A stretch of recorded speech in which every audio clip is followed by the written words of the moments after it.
Hi everyone, welcome. I wanted to take a few minutes to walk us through some of the changes that have taken place in our educator effectiveness system for our district. So the first thing that I want to talk about is the platform that we'll be using for our system this year. We're still going to be using My Learning Plan. So to get there, you just type in mylearningplan.com and that will take you to the login page. Just so you're aware, My Learning Plan has changed its name to Frontline Education. So if you hear that, it is My Learning Plan. To sign in, you need a username and a password. Your username is your school email address and your password is change me, all one word, all lowercase, although some of you may have uppercase because there was a few that snuck by as uppercase and we couldn't remember who that was, but it should be okay. Anyways, if you used it before, it's your password from last year. If you forgot your password, you can click right here.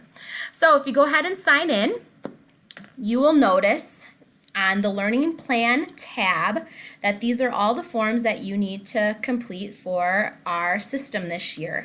But you will notice that the forms are completely different. As many of you know, we moved to the Strong model as a district starting this school year. So how is that different? Well, the Strong model is based on 6 performance standards instead of 4 performance standards like Danielson, which is a much better way to give feedback on teaching and learning because it's much more pinpointed, as you'll see here. It divides out the process much better, which is one of the reasons why we ended up switching to it. Another reason why we switched to it is because it's also much more inclusive. The Strong model also provides an opportunity for feedback to be given on professional growth to our educational specialists as well, like our nurses, like our school psychologists, our social workers, our counselors, our OT and our PT folks, so on and so forth. So this is a much better way to bring everybody all on board together in the process. So when you're in My Learning Plan, Frontline My Learning Plan, you will want to click on this first form that you need to complete, which will be the same process that you've done in the past as far as the Danielson model goes or the Educator Effectiveness model goes. This professional goal setting plan is kind of nice because it has your self-review, it has your SLO and your PPG all in one document. And those things we are all very, very familiar with. The SLO, we've been through this before, the whole making sure that it's smart, paying attention to the rubric as we're writing it, and then coming up with some sort of baseline data. These, if you're not familiar, are actual text boxes to type in your baseline data and your rationale. You can also add artifacts, and that means upload potentially any grade level data or benchmark data that you might have, like a pre-assessment or something like that. And that's pretty easily done by just uploading the information straight from a file or a Google URL and then pressing save. I'm going to get out of this right now here. All right, alignment, student population. Again, these are all text boxes with spell check, which is really very nice. Right here's your spell check. Targeted growth, the interval, and then obviously typing your SLO here and making sure that it's smart. Now, where things might get a little bit different is when we get into step 2 of this document and do the self-assessment. The self-assessment is going to be based on those strong performance standards, depending upon if you're a teacher or an educational specialist. So you're going to need to go in there, and how you do this is you do nothing up here. This is just for your knowledge or for your information. You go through each one of the indicators and you decide if it's an area of strength for you or if it's an area for growth. If it's an area of strength, then you click and highlight with the little orange there. If you want to add a little bit of information for your evaluator because they can view this, feel free to go ahead and expound upon your idea for why you rated it the way that you rated it. So to do the self-reflection, you just kind of go through and take a look at your strengths and your areas for growth. For instructional planning, then the same thing, instructional delivery, so on and so forth, until you get to the end.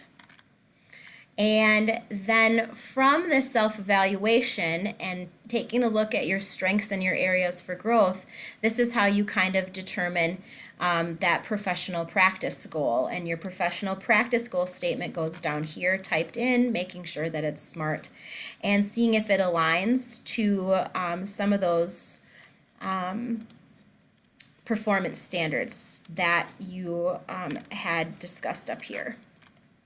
You can also add artifacts here if you so choose. There's no requirement there. Once you've completed this form, you press submit and it will go to your evaluator. And that will be the first form that you will need to complete. Moving forward, once we get to mid-interval, there's another form to complete. And then at the end of the interval, once we get into May, there'll be a form to complete for the SLO and for the PPG. You'll also be asked to complete a survey. A part of the STRONG model is increasing the amount of feedback that educators get on their practice. And one way for educators to get feedback is by asking students or other staff for feedback on their performance. So whatever area it is, maybe it's an area with your professional practice goal or whatever it is that you want feedback on, you can put together a survey yourself or give the STRONG model survey to your students or to other staff members and get that feedback. And then you'll be asked to analyze that feedback and see areas of strength and areas for growth. And this will be completed at the end of the interval as well. So like in May or April or something like that. Another document that you will notice in your kind of home page here is going to be this goal setting acknowledgement for Wisconsin licensure.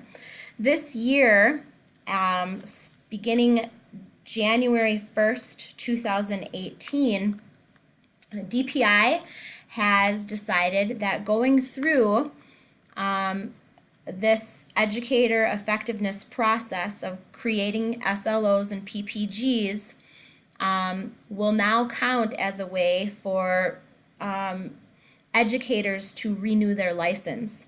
So instead of completing 6 credits, instead of doing a PDP, this is another option. This form is signed by you and your evaluator, and then it will count as license renewal. So there'll be more information coming out on this as time goes on. This is pretty much all we know about it for right now. So just be aware that that is going to be an option this year, which is really kind of exciting. So those of you who are in summary year may have some additional forms in here, but for right now, if you are not in summary year, you can end this recording. And those of you who are in summary year, some things that I would like to discuss with you is the big changes that have taken place with our educator effectiveness system is, first of all, we're not calling it educator effectiveness anymore. We're calling it educator professional growth based on the STRONG model, because we have been able to get a little bit of flexibility and options into our model than what has traditionally been the case using the EE model. So we took some feedback from many of the educators in our district last year, and then as an admin team, we created some options for educators in their summary year. If you take a look here, there's options A, B, and C if you are in your summary year for how you kind of want your summary year to look. There were some pieces that we had to keep the same as far as the EE model goes. We had to keep a self-assessment, we had to keep an SLO and a PPG. Actually, by law, it's a state statute, so we couldn't get rid of those things. But there was some flexibility in the observation, which was really nice because a lot of the feedback that we got from educators last year was they would like more peer feedback and they would like an opportunity to go watch other people as part of this process. And so we were able to do that if you look right here in this observation area. So depending upon which path you choose, your observations are going to look very different, and what you put into frontline here, what you put into frontline is also going to look very different. No longer are you going to be required to find all the artifacts and write all the evidence statements for all of those professional practices. But you will still have to put in artifacts and evidence for your SLO and your PPG. So that's a nice change. One of the big pieces of feedback that we got back from people was that there was a lot of busy work in the EE process, and the administrators also agreed with that as well. So take a look at these paths and see which ones might fit for you, what you feel like you would grow from, and get the most out of the experience as you're looking at this. All right, so I'm sure that there's going to be a lot of questions, and there will be time for those questions to be answered with your building principals in your summary year meetings. And so if you have questions, please feel free to ask me or ask your building principals. They'll be scheduling meetings with those summary year folks and talking about these different pathways and what would be best for each of you individually. But I hope that you're excited about the opportunity for some voice and choice in this system. So I wish you all a great year, and I'll probably have some more recordings soon on how to complete the process in Frontline. Have a great day.